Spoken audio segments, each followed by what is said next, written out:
ਜ਼ਬੂਰ 46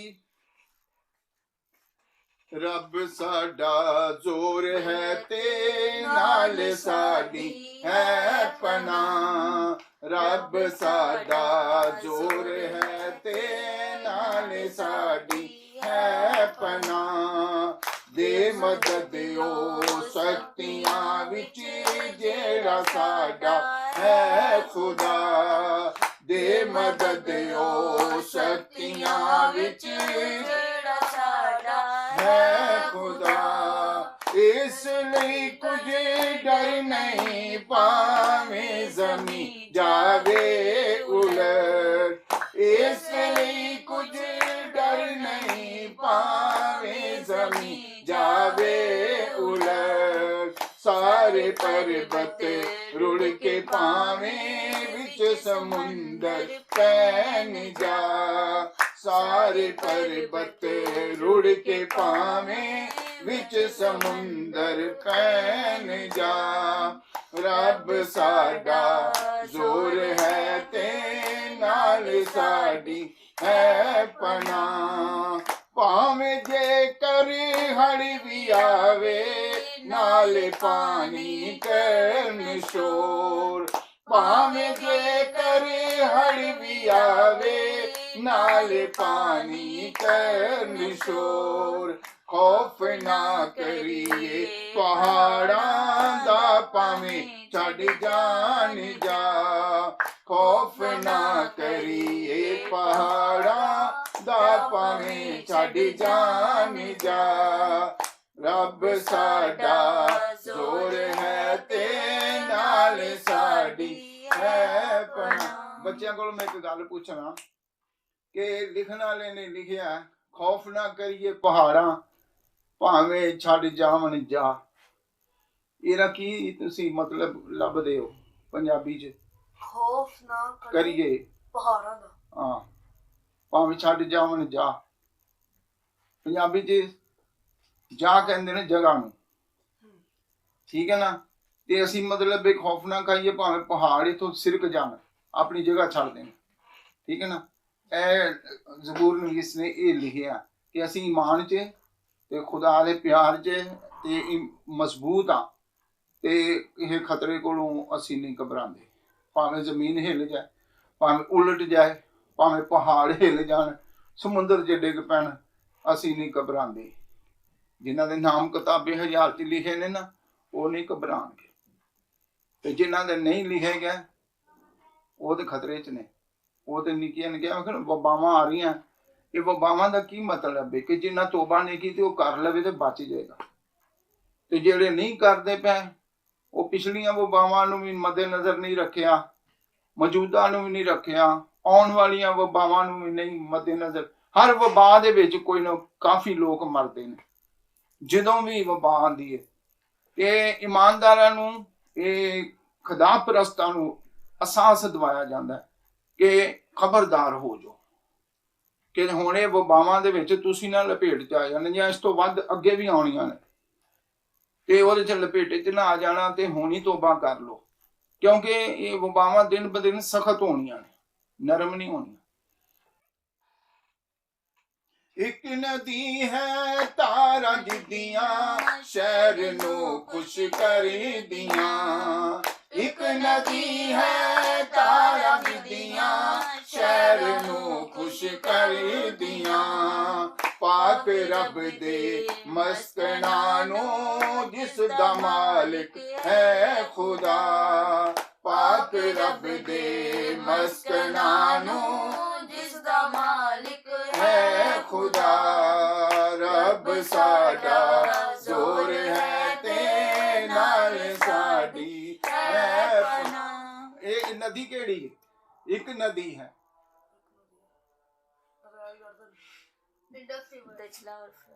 ਹੈ ਨੇ। ਇਹ ਬਾਈਬਲ ਕਲਾਮ ਖੁਦਾ, ਕਲਾਮ ਦੀ ਨਦੀ ਜਿਹਦੇ ਚੋਂ ਅਸੀਂ ਪੀ ਰਹੇ ਹਾਂ। ਅਸੀਂ ਤਾਕਤਵਰ ਹੋ ਰਹੇ ਹਾਂ, ਜ਼ੋਰਾਵਰ। ਆ ਦੇਖੋ ਨਾ, ਮਸਕਨ ਹੈ ਕਿ ਜਿੱਥੇ ਖੁਦਾ ਰਹਿੰਦਾ, ਜਿੱਥੇ ਰਹਿਣ ਵਾਲੀ ਜਗ੍ਹਾ ਹੁੰਦੀ ਨਾ, ਇਹ ਘਰ ਰੂਹਾਨੀ ਲੋਕਾਂ ਦਾ ਤੇ ਖੁਦਾ ਦਾ ਮਸਕਨ ਬਣ ਗਿਆ। ਇੱਕ ਨਦੀ ਹੈ ਜੋ ਕੀ ਕਰਦੀ ਹੈ, ਜਿਹਦੀਆਂ ਸ਼ਹਿਰ ਨੂੰ ਖੁਸ਼ ਕਰਦੀਆਂ। ਇੱਕ ਨਦੀ ਹੈ ਧਾਰਾਂ ਜੀ ਦੀਆਂ ਧਾਰਾਂ, ਇਹ ਤਲੀਮ ਦੀ ਫਰਾਵਾਨੀ ਜਿਹੜੀ ਭੈਂਸ ਦੀਆਂ ਧਾਰਾਂ ਹੁੰਦੀਆਂ ਨਾ, ਦੁੱਧ ਆਉਂਦਾ ਨਾ, ਤੇ ਬਾਈਬਲ ਵੀ ਇਹ ਰੂਹਾਨੀ ਭੈਂਸ। ਇਹ ਦੋ ਅਹਿਦਨਾਮੇ ਜਿਹੜੇ ਨੇ, दो ਇਹਦੇ की पस्तान दूध माँ के होते हैं ना, बाइबल रूहानी लोगों की माँ है। इसके दो अहदनामे हैं, ये दो अहदनामे दो पस्तान है। जैसे माँ के होते हैं ना, बच्चे पीते हैं तो पी के बड़े होते हैं, जोरावर होते हैं, तो डॉक्टर भी कहते हैं भी माँ का दूध मफीद है सब दूध से ज्यादा। माँ का दूध जो होता है ना, खुदा ने इसमें बड़ी कुदरत डाली है, इससे बच्चा नशोनुमा होते, इसकी हर चीज जो है नशोनुमाई होती है उसकी बदन के अंदर, जो माँ का दूध पीते हैं। तो हम जब तेरे जैसे छोटे छोटे थे, हमारी बड़े हमारे ना कुश्तियां करवा देते थे, क्या फला फला पकड़ो इसको, गिराओ इसको नीचे, तो वो क्या कहते थे, वे आ जा भाई जिन्हें माँ का दूध पीता है वो आ जाए इधर मैदान च। लड़के जेड़े ताकत वाले होंगे सन वो ललकारते सन, जिन्हें माँ का दूध पीता है। माँ के दूध का लोग जो एक दलेर करती है आदमी और जोरावर होता है, ताकत वाला। तो इसलिए हमने बाइबल का दूध पिया, तालीम हासिल की है, ये रूहानी लोगों की खुराक है, और ये रूह की तलवार भी है जो इब्लीस के साथ जंग करने के लिए हमको दी गई है, और हमने लेकर इसके साथ इस पर अमल करना, तो इब्लीस को जो है शिकस्त होगी। जो लिखा है उस पर अमल करना, जो लिखा है ना, तो ना इसके दाएं चलना ना बाएं चलना, ना दाएं। तो आप देखते हैं, आप लाइन पर गाड़ी है और लाइन पर जा रही है, अगर उसको उसका कोई भी व्हील उतर जाए साइड को या बाएं या दाएं, तो वो तो गिर जाएगी। तो इसी तरह हमारी भी तबाही इसी सबब से होती है, जब हम बाइबल को छोड़कर, इस सीधे रास्ते को छोड़कर दाएं बाएं होते हैं। वो इधर दुनियादार हैं, उधर रिश्तेदार हैं, जब हम उधर उधर मुंह मारते हैं तो फिर खतरे में, हम खुदा को टाइम नहीं देते। तो इसलिए दाएं बाएं नहीं होना, सीधे चले जाना है। काम कोई भी करें, शादियों में जाएं, खुशियों में जाएं, रिश्तेदारों के, लेकिन हमारी आंखों के सामने रास्ता सीधा हमारा होना चाहिए कि कहीं मुझसे कोई गलत काम ना हो जाए, मैं अपने रास्ते से फिसल ना जाऊं। ध्यान रखना ना कि क्या अब हमको कहा गया कि हलाल चीज खानी है, कोई भी बाइबल में लिखी है वो सब चीजें। तो इसलिए बाज दफा ईमानदारों का तो पता है, इन्होंने तो हलाल ही पकानी है, ये मुर्गी मैं क्यों नहीं जल्दी खाता, बड़ी मुश्किल है, कहीं मजबूर हो जाओ तो, इसीलिए कि इसका माँ बाप को नहीं होता, ये मशीन की है, ये मशीन से पैदा होती है, अंडे भी मशीनी है, इनके बच्चे भी मशीन से पैदा हो जाते हैं। इसीलिए कि ये वाजिब नहीं है।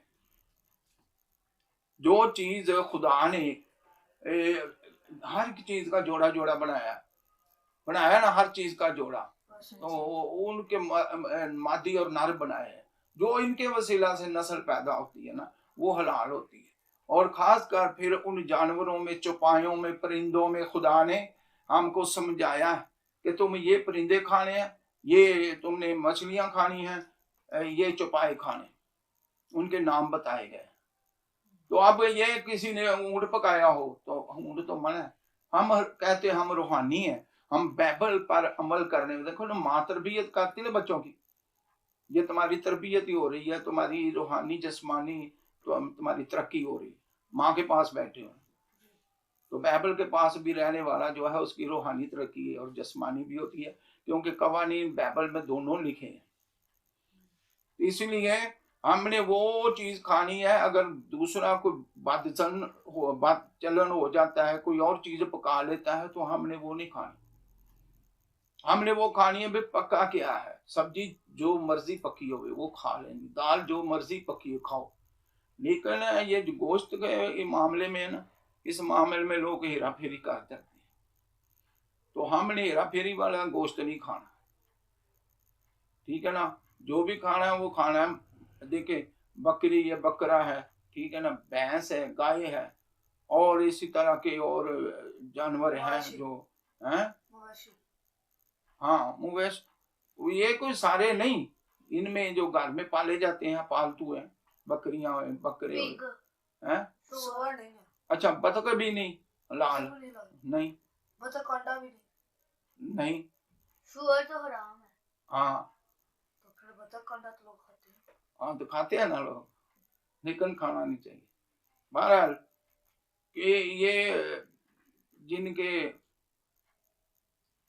نام لکھے ہیں بائبل میں پڑھا کرو، آپ کو پتہ چل جائے گا میں کون سا مجھے واجب ہے، کون سا جانور نہیں واجب ہے۔ آپ دیکھو نا مچھلیاں چانے والی کھانی چاہیے، جس کے اوپر چانے ہوتے ہیں چوڑے چوڑے، چھوٹے بھی ہوتے ہیں بڑے بھی، وہ مچھلی کھانی چاہیے، اس کے پر بھی ہوں، سائڈوں پر بھی ہوتے ہیں، جس کے نہیں ہوں گے وہ حلال نہیں۔ وہ حلال نہیں۔ تو اب یہ مسلمان تو سب کچھ کھا جاتے ہیں، جیسی بھی اونٹ مچھلی وغیرہ بھی۔ وہ سب کچھ کھا جاتے ہیں، خرگوش بھی کھا جاتے ہیں، بہت سارے۔ تو میرا مطلب ہے ہم نے بائبل میں سے سیکھنا ہے، ہمارا ایمان بائبل پر ہے کہ جو کچھ اس میں لکھا ہے وہی ہمارے لیے مفید ہے، ہم نے اسی پر عمل کرنا ہے تو ہم بچے رہیں گے، ہم لاپرواہی کریں گے تو خطرے میں پڑیں گے۔ تو ان باتوں کو یاد رکھنا ہے۔ تھوڑا سا وقت آج میں نے لیا آپ سے۔ اچھا اگے پڑھیے گائیے۔ قوماں جوش وچ تے بادشاہیاں ہل گئیاں، قوماں جوش وچ تے بادشاہیاں ہل گئیاں، دھرتی سب پگھل گئی رب نے جدوں کیتی صدا، دھرتی سب پگھل گئی رب نے جدوں کیتی صدا، رب ساڈا زور ہے تے نال ساڈی ہے پناہ، جو یہوہ لشکراں دا آپ ساڈے نال ہے، جو یہوہ لشکراں دا آپ ساڈے نال ہے، جو خدا یعقوب دا ہے سویو ساڈی ہے پناہ،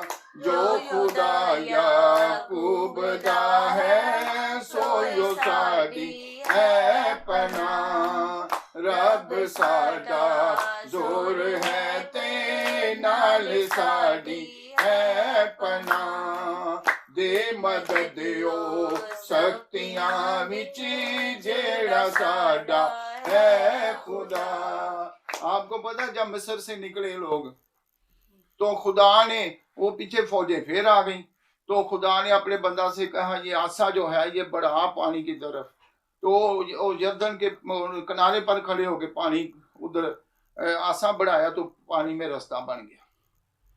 جو یہوہ لشکراں دا آپ ساڈے نال ہے، جو خدا یعقوب دا وہ ساڈا ہے خدا، جو انہاں دا خدا سی وہی ساڈا خدا، ٹھیک ہے نا۔ اور ہمیشہ اپنے لوگوں دا یہ خدا رہے گا، انہاں دی مدد کرے گا، مشکلاتاں جو کڈے گا، پریشانیاں چوں کڈے، جدوں نکلے نے تے لیا قوماں آئیاں جوش وچ تے بادشاہیاں ہل گئیاں، وہ سارے پریشان ہو گئے اتنی دنیا کتھوں آ گئی، اور وہ ڈرتے سن کہ سارے علاقے چ نہ آ جان، اور جنہاں نے مزاحمت کیتی انہاں نوں روکن دی کوشش کیتی ہے وہ نست ہو گئے، کیونکہ خدا نے اپنے لوگاں نوں کہا کہ اگے ودھو، پھڑو انہاں نوں، مار دیو انہاں نوں، جڑے تانوں گزرن نہیں دیندے یا تہاڈے تے مزاحمت کردے نے، روکدے نے، پھڑو انہاں، تے اس طرح بادشاہیاں ہل گئیاں ساریاں، پریشان لوگ ہو گئے، اور وہ 7 بادشاہیاں جڑیاں جا کے اس علاقے وچ انہاں نے جنہاں نوں برباد کیتا، کنعان دا علاقہ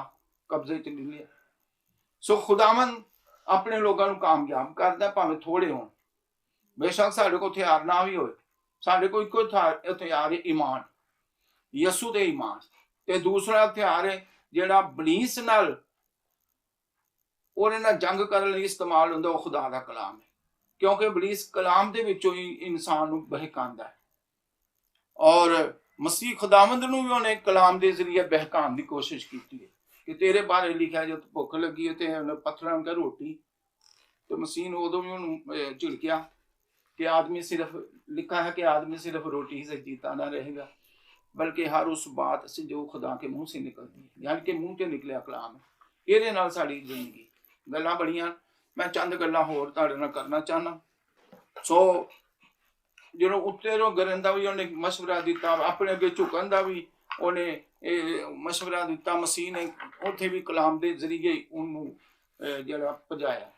نسایا رد کیتا وہ گل نو جنہوں نے کہا تیرے بارے لکھیا ہے 91 زبور کہنے نیچے گرا دے ہاں تیرے بارے لکھا ہے کہ اپنے فرشتوں کو حکم دے گا کہ وہ تجھے اپنے ہاتھوں پر اٹھا لیں گے کیونکہ تیرے بارے لکھا ہے یعنی کہ زبور 91 مسیح دے بارے لکھا ہے کہ وہ تیرے بارے اپنے فرشتوں کو حکم دے گا تو تینوں اپنے ہاتھوں تے اٹھا لیں گے تاکہ تینوں پتھر سے ٹھیس نہ لگے مسیح نے کہا کہ یہ بھی لکھا ہے تو خداوند اپنے خدا کی عبادت کر ہاں اور اس کی زمائش نہ کر ہاں شاباش تیسری بار وہ بھی تھی اونچے پر لے گیا ابلیس جو ہے اور یہ سارا کرتا ہے ذہن میں یہ ہمارے ذہن جو ہمارا کمپیوٹر ہے نا یہ اس پر وہ اپنی باتیں جو ہے نشر کرتا ہے پھر آدمی کو استعمال کرتا ہے اگر کوئی اس کی بات کو